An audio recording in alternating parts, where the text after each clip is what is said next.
अतिवृष्टीमुळे सोयाबीनचं पीक उद्ध्वस्त झालंय। शेतात गुडघ्या इतकं पाणी साचलंय। सोयाबीन काढण्यासाठी शेतकऱ्यांची कसरत सुरू आहे। फक्त दौरे करू नका, शेतकऱ्यांना मदत करा। भूम तालुक्यातील शेतकऱ्यांनी टाहो फोडलाय। तर यावेळी भूम तालुक्यातील गणेगाव येथील सोयाबीन काढणाऱ्या शेतकऱ्यांशी संवाद साधलाय आमचे प्रतिनिधी उदय साबळे यांनी। धाराशिव जिल्ह्यात अतिवृष्टी झाली आहे। इतकंच नाही तर ऑगस्ट महिन्यापासून सततचा पाऊस पडत होता, तर गेल्या 4 दिवसांपासून अतिवृष्टी झाली आहे। नद्यांना महापूर आल्यात। अक्षरशः शेतकऱ्याचं सोयाबीन शेतात सडलंय, काळं पडलंय। आपण बघू शकतो की हे सोयाबीन पूर्णपणे काळं पडलंय, याला शेंगा देखील राहिल्या नाहीत। आपण भूम तालुक्यातील गणेगावच्या परिसरामध्ये आहोत। इकडे बघू शकतो आपण की किती विदारक परिस्थिती आहे।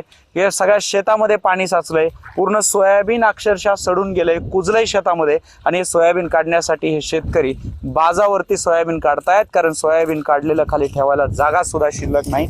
आपल्यासोबत शेतकरी आहेत। मला सांगा, काय परिस्थिती तुमची पावसाने तुमच्यावरती आणून ठेवली? इतकी वाईट अवस्था आहे, गुडघाभर चिखल आहे, चिखलावर पाणी आहे, सोयाबीन सडलंय, काळं पडलंय, बाजावर काढताय? बाजार आता काहीतरी केल्याशिवाय पर्याय नाही ना। आता काढावं तर लागणार, कसं नाही कसं तरी। कमरा इतकं पाणी होतं साहेब। हे सगळं वरचं बांध फुटून सगळं तलाव, वरचं पाझर तलाव हे जर खराब झाल्यामुळं सगळं पाणी खाली आलंय। आणि अक्षरशः हेच नाही, ती शेती सगळी कमरा इतकी पाण्याखाली होती। आता 2 दिवस झाले फक्त कमी झालंय, तर अजून सकाळी चालू झाले। आज सकाळी पाऊस झाले अजून।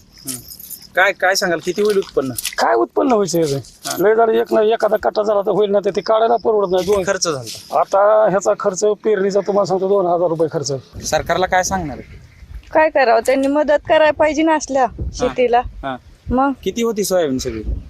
किती होते? अर्धा एकरची होते। किती? हा, 1 एकर 1.5 एकर उडीद होता, पण उडीदाचं तर काय सापडलं नाही। हा, आता खर्चाला चुकलं नाही, उत्पन्नाला उत्पन्न तर काय आहे आता, खायची बोंबाबोंब।